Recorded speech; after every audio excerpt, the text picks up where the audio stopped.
But when I was here interviewing for the provost position a little over 2 years ago, I knew a lot about Truman from reputation, and I knew a lot because I had a close working relationship with President Kruger up in Minnesota, and he had certainly filled me in and shared stories about his experience here back in the 1970s and 80s and through the mission change. I even had the good fortune of having lunch with Charles McClain back in 2005 and got to listen to his stories and his experience leading this great institution back in the 70s and 80s. So I certainly knew a lot about the school, and that was really what caused me to apply for the provost position, because what I did know about it. And certainly in the realm of higher education, for those of you who don't know this, Truman has a wonderful reputation, not just here in Missouri, but across the country. I've shared this with some people before, so I apologize for those who are having to hear the same story in other settings. But I've been a part of this Leadership Institute, where they have taken 40 provosts, 20 from private institutions, 20 from public institutions, and done a year-long program this past year with the purpose of preparing provosts for presidency.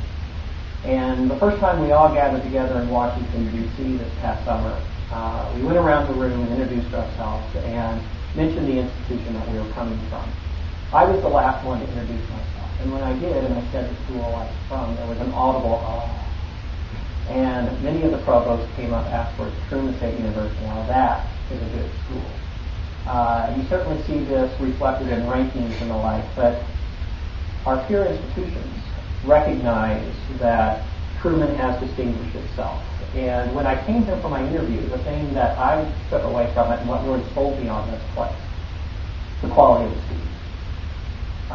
And that has been true. That was true over 2 years ago, my interaction with the students I had during my interview there, and it has been my experience since I arrived here. We are incredibly blessed with a high-quality student body, and it is my belief that the reason we are able to achieve what we achieve is that those who really push you to greatness, each other, the interaction you have with your peers in classroom, outside the classroom, what you do in student-initiated projects, student organizations, student-initiated learning experiences, and the like. That is really what separates what we can do from what other institutions can do, quite honestly. So with that said, I just want to let you know the deep respect that I have for our student body, and how fortunate I know we are to have the students we have here, and that we are able to accomplish a lot because of the quality of our student body. And so one of the things, obviously, is to make sure that we maintain that high-quality student body into the future. I will stop talking, and I will let people start asking me questions, and we'll just see where it goes from there.